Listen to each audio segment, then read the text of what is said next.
या ठिकाणचे आम्ही सर्व रहिवासी असून 17 वर्षापूर्वी ह्या ठिकाणी अखंड हरिनाम सप्ताह आम्ही माझं सगळं भजनी मंडळ संघ घेऊन आम्ही चालू केला।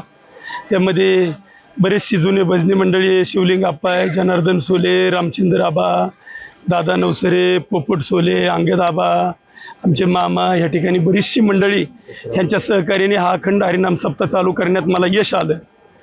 2017 मध्ये समस्त गावकरी मंडळींनी आम्हाला या ठिकाणी इलेक्शनमध्ये परत निवडून दिलं।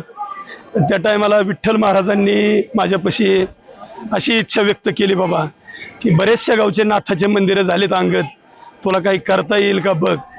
तर मी सगळे गावातील तरुण पोरं एकत्र करून ह्या ठिकाणी एका जागेवर बसवले। आमचा या ठिकाणी मुस्लिम समाजाचा ठिकाणी विठ्ठल महाराजांनी माझ्यापाशी इच्छा व्यक्त केली गैनीनाथ गडाव भाऊच्या दर्शनाला गेल्यावर की अंगद आपल्याला या मंदिराचं काम करता येईल का।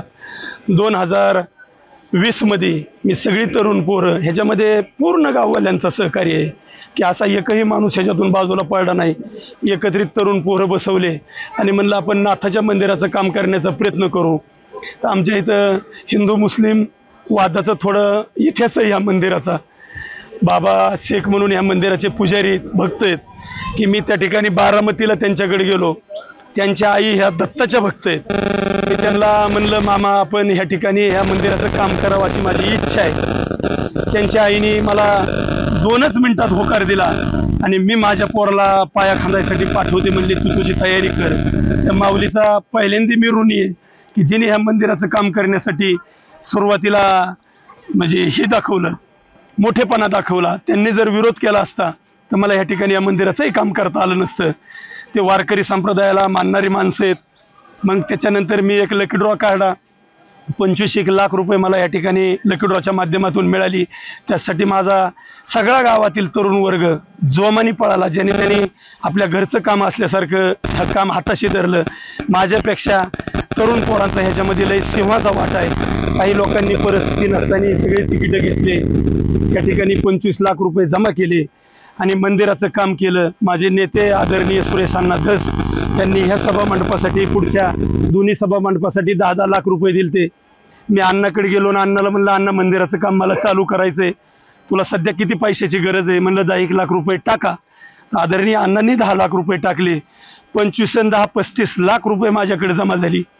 जमा झाल्यानंतर मंदिराचं काम जोमाने चालू झालं, पण माझे 22-23 लाख रुपये त्याच्यामध्ये खालीच गेले।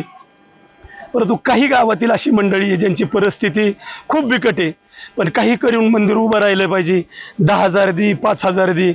आणि मी एक संकल्प केला निवडून आल्यावर की कमीत कमी मी 3 वर्ष ग्रामपंचायतमध्ये जे 2-5 रुपये कमवून मला मिळतील राजकीय हव्यापोटी, तर मी मारुती मंदिरातच शपथ वाहिली होती की ते मी माझ्या प्रपंचात कामी लावणार नाही।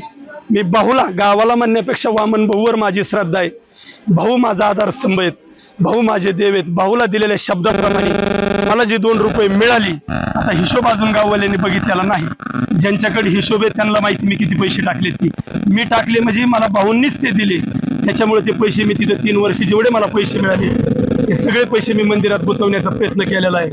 आणि इथून पुढे बी जे काही मला 2-5 रुपये मिळणार आहेत त्यातलेही मी मंदिरातच पैसे टाकण्याचा प्रयत्न करणार आहे, कारण ह्या गावाचे माझ्यावर बी लय मोठे उपकार आहेत आणि त्या देवाचे बी लय उपकार मोठे आहेत। आपण त्यांचं ऋण तर फेडू शकत नाही, म्हणून मी असा संकल्प केला की या ठिकाणी बाहूंची मूर्ती बसवली पाहिजे। वामन भाऊची मूर्ती बसवायचा निर्णय घेतल्यावर बाहूंचे गुरु गहिनीनाथाची मूर्ती बसवली पाहिजे असं काही लोकांचं म्हणणं आलं। मग गहिनीनाथाची मूर्ती बसवायचा निर्णय घेतल्यावर गहिनीनाथाचे गुरु दत्ताची मूर्ती बसवली पाहिजे असं काही लोकांनी सुचवलं। मग दत्ताची मूर्ती बसवायची ठरल्यानंतर मग मेन सगळ्यांचा देवांचा बाप मानला जातो त्याला पांडुरंग आणि आईसाहेब रुक्मिणी मातेची मूर्ती बसवायचा काही वारकरी मंडळींनी मला सूचना केली, ती मूर्ती बसवली। मग काही माझी वनवे कंपनीची काही मंडळी माझ्याकडे आली की आपण एवढ्या मूर्त्या बसवतोय बाबा, बाबाच्या मूर्तीला काही अडचण आहे का? अजिबात काही अडचण नाही म्हणून माझ्या सहित गाववाल्यांनी सांगितलं आणि भगवान बाबाची मूर्ती बसवायचा प्रयत्न या ठिकाणी आम्ही मूर्ती आणली। आईसाहेब, पांडुरंग, गहिनीनाथ महाराज, दत्त, वामन भाऊ आणि सद्गुरू बाबांची या ठिकाणी मूर्तीची प्राणप्रतिष्ठा ठेवलेली। 20 तारखेला 10:14 ह्या ठिकाणी मूर्त्याच्या प्राणप्रतिष्ठा होणार आहेत. बाबांनीच आदेश दिल्याप्रमाणे काही ब्राह्मण मंडळी माझ्याकडे काशीची आहे, काही दुसऱ्या ठिकाणची, अशी ब्राह्मण मंडळी 18, 19 आणि 20 विधी होम हवन करून ह्या मूर्तीची प्राणप्रतिष्ठा करण्यात येणार आहे. आणि माझं गाव ह्याच्यामध्ये माझ्या गावावरचं सगळं संकट हे दूर निश्चित होणार आहे, हे मला माहिती. सगळ्यांना सद्बुद्धी हा वामन भाऊ, गैनीनाथ महाराज, दत्त, पांडुरंग सगळ्याला सद्बुद्धी आजपासून देणार आहे.